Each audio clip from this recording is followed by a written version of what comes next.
Hammaga assalomu alaykum. Hech o'ylab ko'rganmisiz, nimaga masjidlar har xil joylarga quriladi? Misol uchun masjidlarda qurilgan joylari dengizni ustiga ham qurilgan joylari bor ekan. O'rmonni ichiga ham qurilgan joylari bor ekan.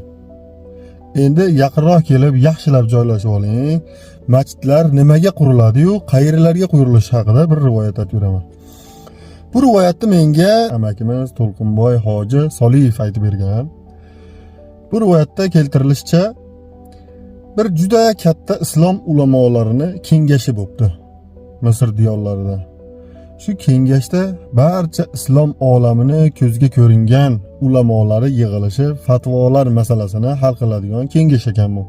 Ya'ni hozirgi kunda yangi chiqayotgan kasblarga yoki ish turlariga, biznes har xil yo'nalish bo'yicha fatvo berilar ekanda bu yerda. Shunga yig'ilishib turar ekan bir yilda bir marta butun dunyo ulamolari.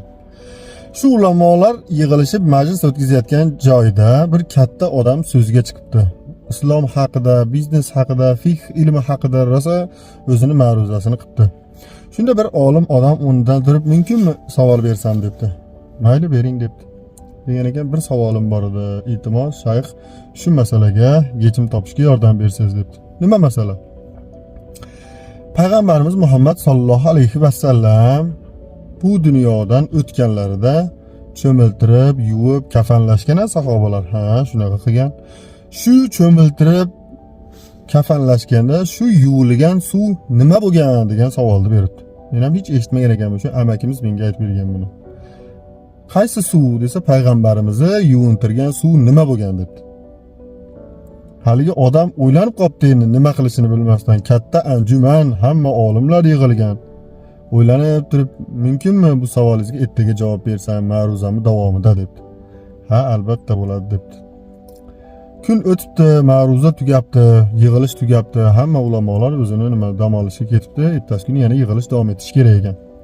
Haligi katta shayx ulamo rosa o'ylanibdi. Kitoblarda olibdi, o'qibdi, ashiyatdagi Misrdagi juda katta kutubxonalarda hammasini kirib kechasi bilganki kitobidan tutibdi-da, shu payg'ambarimizni yuvintirgan suv nima bo'lgan degan savolga javob qidiribdi. Hech topolmabdi. Kechqurun 2 rakat namoz o'qib, tahajjudlarda o'qib, Allohdan so'rab, "O'zing yordam bermasang men juda hijolatda qolaman" deb yotib uxlabdi. Tushiga bir odam kiribdi. Odam kirib, "Nimaga o'ylanib o'tiribsan, ey shayx" debdi.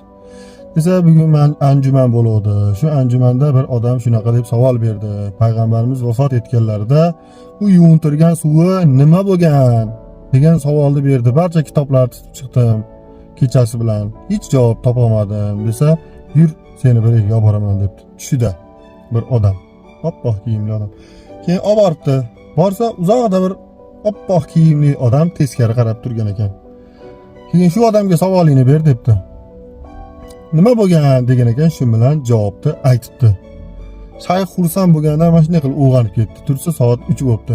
"Ey Xudoga shukr, javobini topdim. Ertaga endi konferensiyada haligi odam turib savol bersa javob beraman" deb o'rnidan turib tahoratlarni qilib, namozlarni o'qib, shu bilan konferensiyaga tayyorlanishni boshlabdi. Konferensiya boshlandi, ochilishibdi, hamma so'zga chiqibdi. Navbat yana haligi odamga kelibdi, shayxga. Shayx so'zga chiqibdi, kechagi ma'ruzam davomida yana islom haqida, islom fiqhi haqida, islom ilmlari haqida rosa ko'p gapirib, so'zlabdi, aytibdi, tushuntiribdi. Shundan keyin yana haligi odam turib, "Mumkinmi savolim bor" debdi. "Ha, bering" desa, "Kecha sizga payg'ambarimiz Muhammad sallallohu alayhi vasallam bu dunyodan o'tganlarida yuvintirilgan suv qayga ketganligi haqida savol bergandim. Shuni javobini agar topgan bo'lsangiz bering" debdi. Degan ekan, haligi odam qarab turib, "Topdim buni javobini" debdi.